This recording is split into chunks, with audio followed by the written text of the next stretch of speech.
let's look at a few movements that are really great for the shoulders, both in terms of feeling like you've got lots of movement and mobility in your shoulders, and also in terms of developing strength and stability in the shoulder girdle.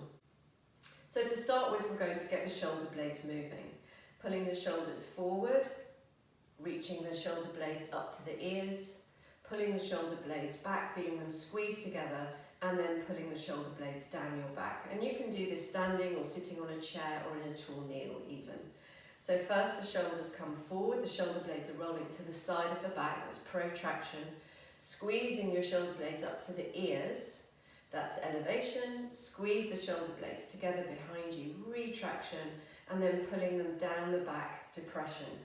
And just doing a few rounds of that, feeling those 4 points, but starting to make the movement a little bit more of a smooth circle, and then reverse the movement.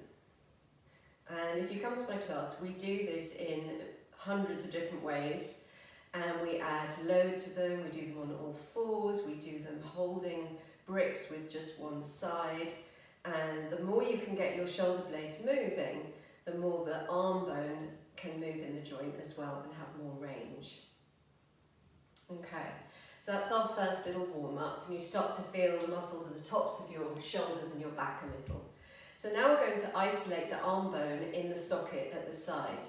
So this is one of the 2 joints of the shoulder girdle we want to get moving as much as possible. So we're feeling the very top of the arm there, and just start to roll your arms slowly in and out. So as you roll the arms inwards, internal rotation, see how far you can go with that, and then rolling them out in external rotation. We're keeping everything else still, so the spine isn't moving, just watching that your rib cage doesn't pop forward, and also keeping the shoulder blades relatively still now, just seeing that movement of the arm bone in the socket. We're going to take the hands slowly higher and higher until we get to shoulder height. And going slowly enough to feel maximum external rotation, maximum internal rotation. And spinning all the way down again. So you start to feel the muscles in your arms a little. Okay, then we're going to do that and let the shoulder blades join in the movement. So as you internally rotate the arms, the palms will face behind you, and you'll feel the shoulder blades move up on the back and the top of your arm roll forward. As you externally rotate, you might feel the shoulder blades dropping down your back. And doing that, taking the arms higher, and feeling how the shoulder blades and the arm bones move together like a team.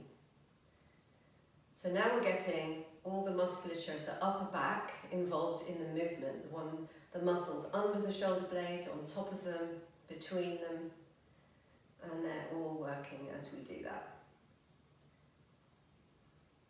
Okay, so a few rounds of that, maybe doing that 3 times, and you'll really start to have more awareness and feel the muscles of that whole upper back and shoulder area.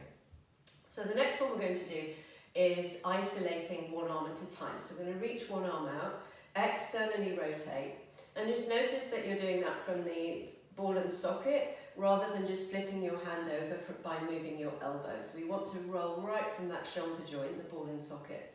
And then taking your hand a little bit further forward of your shoulder, start to reach up. So now the shoulder blade rolls to the side and moves up with the arm. The shoulder blades can also rotate, so it's rotating up. And then let your hand drop down to the back, not touching, just holding your hand down there.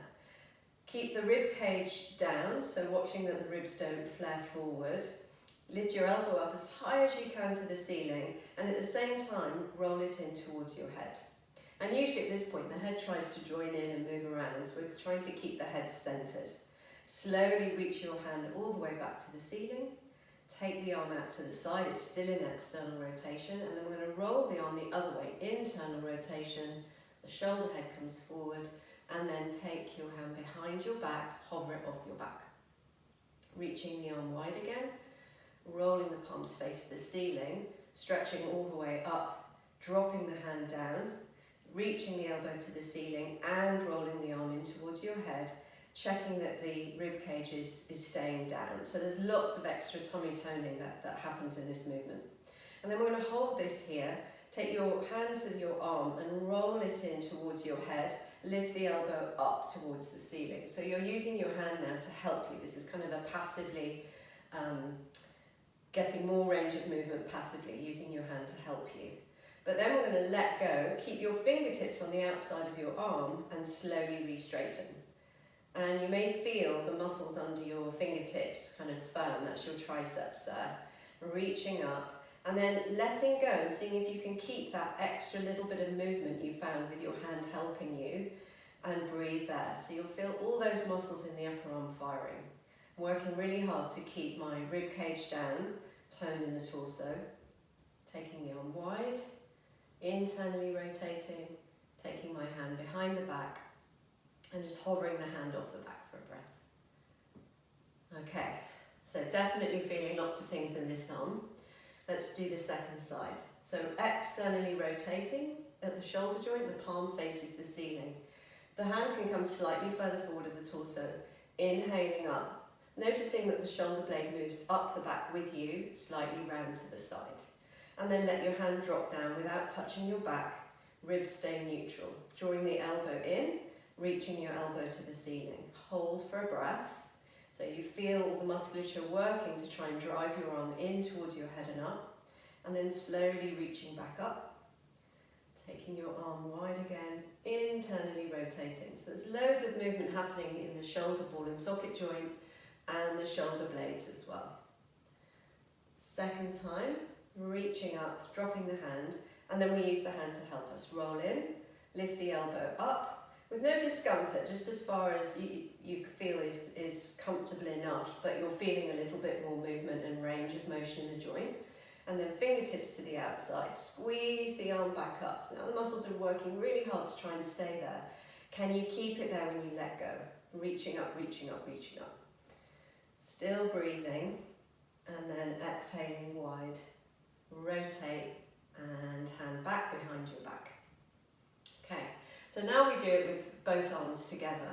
So one arm is going to externally rotate, palm facing the ceiling. The other arm internally rotates and off they go. Top arm up and the internally rotated hand behind your back. So I'm hovering my hands off my back, pulling the ribs in, working the top elbow in towards my head, reaching the elbow up.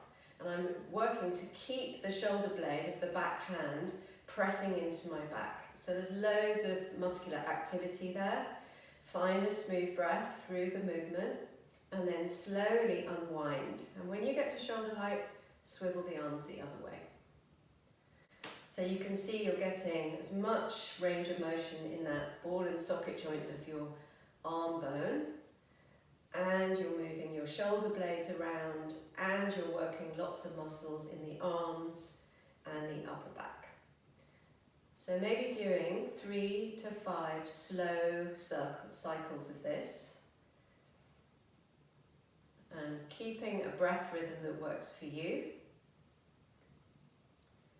And then when you've done that amount, let your arms relax, move around a bit, and just see what you notice in your shoulders. You may just feel like you've got a lot more capacity to move freely through your upper body.